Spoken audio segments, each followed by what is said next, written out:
Hello दोस्तों, welcome to my self study. दोस्तों, वर्ष 2022 करंट अफेयर्स क्वेश्चन से सीरीज में एक बार फिर आपका बहुत बहुत स्वागत है। दोस्तों, आज की इस वीडियो में हम डिस्कस करेंगे मई माह के अभी तक के प्रमुख करंट अफेयर्स क्वेश्चन। हमेशा की तरह दोस्तों, मैं यहाँ पे आपको प्रश्नों का उत्तर तो बताऊंगा ही, साथ ही टॉपिक से रिलेटेड इंपॉर्टेंट फैक्ट्स बताऊंगा और उन्हीं फैक्ट्स से रिलेटेड वीडियो के अंदर आपसे एक प्रश्न पूछूंगा जिसका उत्तर आपको देना होता है। यहाँ पे दोस्तों, आज के अपने पहले प्रश्न को स्टार्ट करने से पहले पीछे का एक रैंडम रिवीजन कर लेते हैं। दोस्तों, आपको बता चलूँ कि अभी कुछ समय पहले ही भारत सरकार द्वारा क्वार जल विद्युत परियोजना को मंजूरी दी गई है और यह जो जल विद्युत परियोजना है वह कश्मीर घाटी में चेनाब नदी पर बनाया जा रहा है। वहीं दोस्तों, भारत के 29वें सेनाध्यक्ष के रूप में जनरल मनोज पांडे जी ने अपना पदभार ग्रहण कर लिया है। जबकि दोस्तों, रूस और यूक्रेन के युद्ध के बीच में ही रूस ने पोलैंड और बुल्गारिया को अपनी गैस की आपूर्ति को बंद कर दिया है। साथ ही दोस्तों, आपको बता चलूँ कि इंडोनेशिया जो एक दक्षिण एशियाई देश है, उसने पाम ऑयल के निर्यात पर प्रतिबंध लगा दिया है।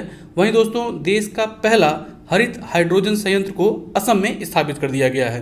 साथ ही दोस्तों, आपको बता चलूँ कि वर्ल्ड हैप्पीनेस इंडेक्स में जो एक जारी किया गया है और उसमें सबसे शीर्ष स्थान यूरोपियाई देश फिनलैंड को प्राप्त हुआ है।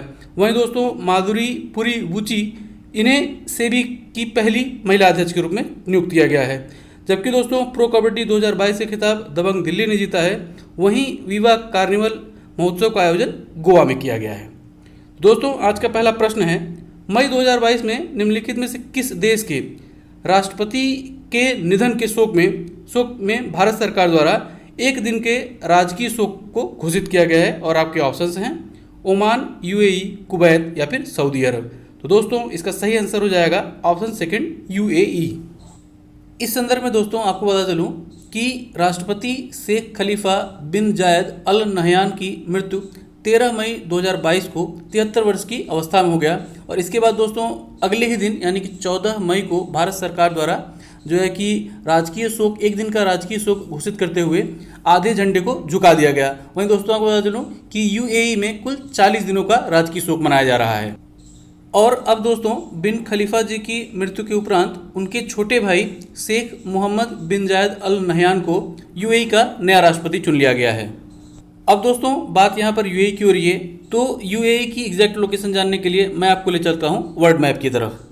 तो दोस्तों, यूएई यानी कि संयुक्त अरब अमीरात की एग्जैक्ट लोकेशन जानने के लिए हमें जाना होगा अपने देश भारत से थोड़ा पश्चिम की तरफ। और दोस्तों, यहाँ पर देखिए, जैसा कि मैं आपको बता पा रहा हूँ कि ये है अरेबियन सी, और अरब सागर से हम जब यहाँ पे होते हुए जब इस इधर साइड में पश्चिम की ओर जाएंगे तो दोस्तों, यहाँ पर है ओमान, और ओमान के बगल में है यूएई यानी कि यूनाइटेड अरब ऑफ एमिरेट्स।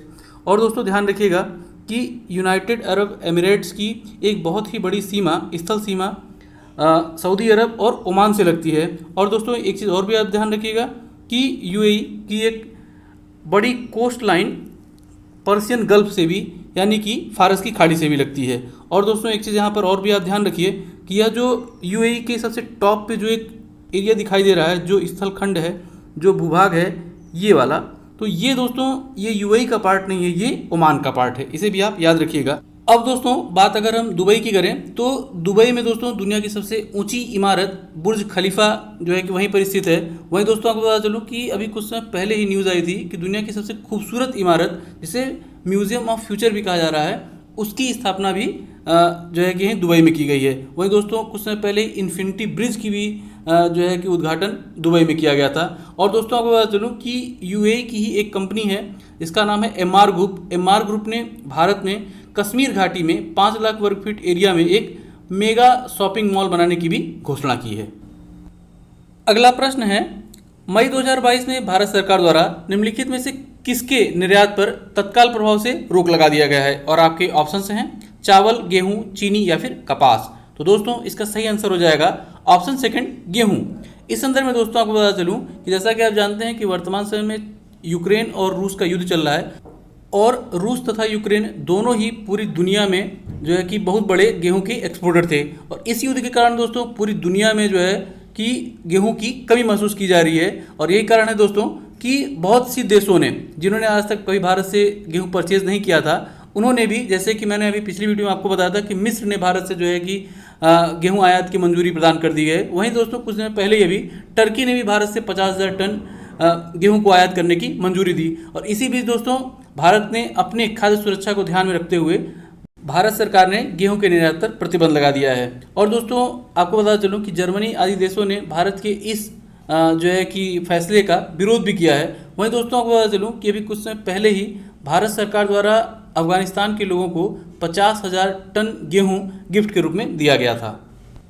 अगला प्रश्न है, मई 2022 में निम्नलिखित में से किस देश की सरकार ने महिलाओं के ड्राइविंग लाइसेंस को रद्द करने की घोषणा की? और आपके ऑप्शंस हैं सऊदी अरब, ईरान, पाकिस्तान या फिर अफगानिस्तान। तो दोस्तों इसका सही आंसर हो जाएगा ऑप्शन 4 अफगानिस्तान। इस संदर्भ में दोस्तों आपको बता चलूं कि जैसा कि आप जानते हैं कि पिछले वर्ष अमेरिकी सेनाएं जो है वह अफगानिस्तान छोड़ के चली गई हैं और अफगानिस्तान छोड़ने के बाद वहां पर जो है कि फिर से तालिबान का राज हो गया है। और तालिबान जो कि हमेशा से महिलाओं की शिक्षा आदि पर जो है हमेशा जो है कि प्रतिबंध लगाता था और इसी क्रम को आगे बढ़ाते हुए अब अफगानिस्तान में महिलाओं के ड्राइविंग पर प्रतिबंध लगा दिया गया है। अब दोस्तों बात यहाँ पर अफगानिस्तान की हो रही है, तो आपको बता चलूँ कि अफगानिस्तान एक सेंट्रल एशियाई स्थल अवरुद्ध देश है। स्थल अवरुद्ध का मतलब होता है कि उसकी कोई भी सीमा जो है वह जलीय क्षेत्र से नहीं लगती है, चारों तरफ से वह स्थल से ही घिरा हुआ है। और दोस्तों अफगानिस्तान के जो सीमावर्ती देश हैं वह भारत और पाकिस्तान के अलावा ईरान, तजाकिस्तान, उज्बेकिस्तान और तुर्कमेनिस्तान से घिरा हुआ है। वहीं दोस्तों आपको बता दूं कि अफगानिस्तान की भारत और पाकिस्तान से जो रेखा है वह डुरंड रेखा कहलाती है। अफगानिस्तान की राजधानी काबुल, जबकि वहाँ की मुद्रा अफगानी रुपया कहलाती है। वहीं दोस्तों वर्तमान समय में अब्दुल घनी बरादर जो कि एक तालिबानी नेता है वह अफगानिस्तान के प्रधानमंत्री बने हुए हैं। यहाँ पर दोस्तों एक चीज़ और आप ध्यान रखिएगा कि तालिबान की सरकार को भारत सरकार द्वारा मान्यता नहीं दी गई है। अगला प्रश्न है, 3 मई 2022 को जारी एक सूची के अनुसार विश्व प्रेस स्वतंत्रता सूचकांक में निम्नलिखित में से किस देश को सर्वोच्च स्थान प्राप्त हुआ? और आपके ऑप्शंस हैं नॉर्वे, फिनलैंड, डेनमार्क या फिर आइसलैंड। दोस्तों इसका सही आंसर हो जाएगा ऑप्शन फर्स्ट नॉर्वे। इस संदर्भ में दोस्तों आपको बता चलूं कि इस सूची में अगर हम दूसरे और तीसरे स्थान की बात करें तो दूसरे स्थान पर ऑप्शन सेकंड फिनलैंड, जबकि तीसरे स्थान पर ऑप्शन थर्ड डेनमार्क रहा। वहीं दोस्तों अब बात आती है कि आखिर इस सूची को जारी कौन करता है। तो आपको बता चलूं दोस्तों कि प्रत्येक वर्ष 3 मई को विश्व प्रेस स्वतंत्रता दिवस के उपलक्ष्य में जो है कि रिपोर्टर्स विदाउट बॉर्डर्स नामक गैर सरकारी संस्था द्वारा इस सूची को जारी किया जाता है। और इस वर्ष यानी कि वर्ष 2022 में इस जो है कि जो आयोजन था उसका थीम था जर्नलिज्म अंडर डिजिटल सीज। वहीं पर दोस्तों अगर हम अपने देश भारत की बात करें तो इस सूची में भारत को 150वां स्थान प्राप्त हुआ, जो कि पिछले वर्ष यानी कि 2021 के 142वें स्थान से 8 पायदान कम था। और इस जो सूची जारी की गई दोस्तों उसमें कुल 180 देशों को शामिल किया गया और उसमें पहला, दूसरा, तीसरा स्थान तो मैंने आपको बता ही दिया, साथ ही अपने देश भारत का भी स्थान बता दिया। 180वां स्थान प्राप्त हुआ अफ्रीकी देश इरिट्रिया को। वहीं हमारे पड़ोसियों की अगर हम बात करें तो पाकिस्तान को 146वां, जबकि चीन को 177वां स्थान प्राप्त हुआ। अगला प्रश्न है, स्वदेशी नेविगेशन सिस्टम गगन का प्रयोग करते हुए निम्नलिखित में से किस विमानन कंपनी ने पहली बार सफलतापूर्वक लैंडिंग की? और आपके ऑप्शंस हैं spice jet, Indigo, air India या फिर विस्तारा। तो दोस्तों इसका सही आंसर हो जाएगा ऑप्शन सेकंड इंडिगो। इस संदर्भ में दोस्तों आपको बता चलूं कि जो ज़्यादातर विमानन कंपनियां हैं वह अभी तक अमेरिकी कंपनी जीपीएस का प्रयोग करके लैंडिंग करती थी।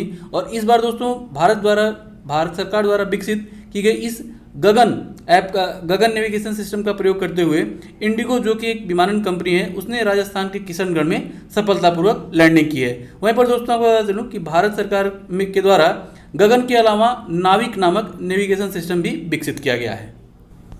अगला प्रश्न है, मई 2022 में निम्नलिखित में से किस अंतरिक्ष संस्थान ने मंगल ग्रह पर भवन निर्माण के लिए एक विशेष प्रकार के ईंट का निर्माण किया है? और आपके ऑप्शन से हैं नासा, स्पेस एक्स, इसरो या फिर जाक्सा। तो दोस्तों इसका सही आंसर हो जाएगा ऑप्शन थर्ड इसरो। इस संदर्भ में आपको बता चलूं दोस्तों कि इस ईंट को बनाने के लिए एक विशेष प्रकार की बैक्टीरिया का जो है कि प्रयोग किया गया है और इस बैक्टीरिया ने यूरिया को जो है कि कैल्शियम कार्बोनेट में कन्वर्ट कर दिया निकिल क्लोराइड की उपस्थिति में। साथ ही दोस्तों आपको बता चलूं कि इसरो के इस प्रोजेक्ट में आईआईएससी बेंगलुरु के वैज्ञानिकों ने भी अपना बहुत योगदान प्रदान किया। वहीं दोस्तों आपको बता चलूं कि वर्ष 2014 में इसरो ने पूरी दुनिया में सबसे पहली बार पहले प्रयास में ही मंगल ग्रह के ऑर्बिट में अपना ऑर्बिटर सफलतापूर्वक स्थापित किया था। वहीं दोस्तों आपको बता चलूं कि अभी कुछ दिनों पहले ही इसरो ने वर्ष 2024 तक शुक्र ग्रह के लिए भी अपना अभियान भेजने की घोषणा की है। अगला प्रश्न है, वैक्यूम बेस्ड सीवर सिस्टम का प्रयोग करने वाला देश का पहला शहर कौन है? और आपके ऑप्शंस हैं मुरादाबाद, मथुरा, आगरा या फिर नोएडा। तो दोस्तों इसका सही आंसर हो जाएगा ऑप्शन थर्ड, आगरा। इस संदर्भ में दोस्तों आपको बता चलूं कि आगरा में जो है कि इसे पायलट प्रोजेक्ट के तहत शुरू किया गया है और इसे क्वावेक नामक नीदरलैंड की कंपनी ने बनाया है और अगले 5 वर्षों तक क्वावेक कंपनी इस प्रोजेक्ट को रन कराएगी। अगला प्रश्न है, मई 2022 में निम्नलिखित में से कौन सी ऑटोमोबाइल कंपनी ने अविन्या नामक फुली इलेक्ट्रिफाइड व्हीकल को लॉन्च किया? और आपके ऑप्शंस हैं टेस्ला, टोयोटा, टाटा मोटर्स या फिर महिंद्रा। तो दोस्तों इसका सही आंसर हो जाएगा ऑप्शन थर्ड, टाटा मोटर्स। इस संदर्भ में आपको बता दूं दोस्तों कि टाटा मोटर्स एक भारतीय कंपनी टाटा ग्रुप की एक कंपनी है। और दोस्तों अगर हम हाल फिलहाल में अगर हम टाटा ग्रुप से ही संबंधित कुछ करंट अफेयर्स की बात करें तो दोस्तों अभी कुछ समय पहले ही टाटा मोटर्स ने अपना एक सुपर ऐप जो है कि लॉन्च किया है। वहीं दोस्तों वर्ष 2022 के जो है कि IPL का टूर्नामेंट जो है वो टाटा ग्रुप के द्वारा ही स्पॉन्सर किया जा रहा है। वहीं दोस्तों आपको बता दूं कि टाटा ग्रुप ने ही भारत सरकार से जो है कि एयर इंडिया जो कि एक विमानन कंपनी थी भारत सरकार की, उसे 21,000 करोड़ रुपए की बोली लगाकर खरीद लिया है और अब उनकी ही एक अपनी कंपनी है टाटा वालों की, एयर एशिया विमानन कंपनी है, उसको भी अब वो एयर इंडिया में मर्ज कर रहे हैं। अगला प्रश्न है, मई 2022 में सुर्खियों में रही पुस्तक लीडर, पॉलिटिशियन एंड सिटीजन नामक पुस्तक के लेखक कौन हैं? और आपके ऑप्शंस हैं शशि थरूर, नरेंद्र मोदी, राशिद किदवई या फिर रघुराम राजन। तो दोस्तों इसका सही आंसर हो जाएगा ऑप्शन थर्ड, राशिद किदवई। यहीं पर दोस्तों अगर हम हाल फिलहाल में ही सुर्खियों में रही कुछ प्रमुख पुस्तकों की बात करें तो डॉक्टर किरण बेदी जी के द्वारा लिखी गई पुस्तक है फियरलेस गवर्नेंस। वहीं रघुराम राजन जी के द्वारा लिखी गई पुस्तक है द थर्ड पिलर। वहीं दोस्तों कुछ समय पहले ही ममता बियॉन्ड 2021 नामक पुस्तक जयंत घोषाल के द्वारा लिखी गई है, जबकि प्राइड, प्रेजुडियस एंड पंडितरी नामक पुस्तक शशि थरूर ने लिखा है। वहीं दोस्तों रस्किन बॉन्ड के द्वारा लिखी गई पुस्तक all time favourite for children है, जबकि दलाई लामा जी के द्वारा लिखी गई पुस्तक the little book of encouragement. वहीं दोस्तों पूर्व उपराष्ट्रपति मोहम्मद हामिद अंसारी जी के द्वारा लिखी गई पुस्तक by many a happy accident, जबकि डेविड डियोप द्वारा लिखी गई पुस्तक at night all blood is black. वहीं दोस्तों अमर्त्य सेन जी के द्वारा लिखी गई पुस्तक है होम इन द वर्ल्ड। और यह प्रश्न दोस्तों यूपीपीसीएस के एग्जाम में वर्ष 2021 में पूछा गया प्रश्न है। अगला प्रश्न है, मई 2022 में आयोजित होने वाले कांस फिल्म फेस्टिवल में निम्नलिखित में से कौन सा देश कंट्री ऑफ ऑनर के रूप में हिस्सा लेगा? और आपके ऑप्शंस हैं फ्रांस, चीन, भारत या फिर जापान। तो दोस्तों इसका सही आंसर हो जाएगा ऑप्शन थर्ड, हमारा प्यारा भारत। इस संदर्भ में दोस्तों आपको बता दूं कि कांस फिल्म फेस्टिवल में यह जो सम्मान है वह भारत को पहली बार प्राप्त हो रहा है। वहीं दोस्तों आपको बता चलूं कि इस फिल्म फेस्टिवल में भारत की अभिनेत्री जो है कि मशहूर अभिनेत्री दीपिका पादुकोण को भी जूरी के रूप में शामिल किया गया है। वहीं दोस्तों आपको बता चलूं कि अभी कुछ समय पहले ही पेरिस में आयोजित हुए इंटरनेशनल बुक फेस्टिवल में भी भारत को कंट्री इन फोकस के रूप में प्रस्तुत किया गया था। तो दोस्तों अब बारी है आज के प्रश्न की और प्रश्न है 3 मई 2022 को जारी की गई सूची के अनुसार विश्व प्रेस स्वतंत्रता सूचकांक में भारत का कौन सा स्थान है? और आपके ऑप्शंस हैं 84वां, 142वां, 150वां या फिर 180वां। हमेशा की तरह दोस्तों अगर आपने पूरी वीडियो बहुत ध्यानपूर्वक देखा होगा, इस प्रश्न का सही उत्तर आपको इसी वीडियो में तक मिल गया होगा। प्रश्न का सही उत्तर नीचे आप कमेंट बॉक्स में कमेंट करके बता सकते हैं। दोस्तों इसी तरह के इंटरेस्टिंग क्वेश्चन सेट्स के लिए आप हमारा फेसबुक पेज माई सेल्फ स्टडी को भी ज्वाइन कर सकते हैं। फेसबुक पेज का लिंक नीचे डिस्क्रिप्शन बॉक्स में दे दिया गया है। तो दोस्तों उम्मीद करता हूं कि वीडियो जरूर आपको पसंद आई होगी और आपको कुछ न कुछ जानने को मिला होगा। वीडियो अगर आपको पसंद आई हो और आपको कुछ न कुछ जानने को मिला हो तो वीडियो को लाइक और शेयर करना ना भूलिएगा, साथ ही चैनल को सब्सक्राइब भी। इसी नोट के साथ दोस्तों वीडियो को ही समाप्त करता हूँ और मिलता हूँ आपसे अगली वीडियो में। तब तक के लिए जय हिंद।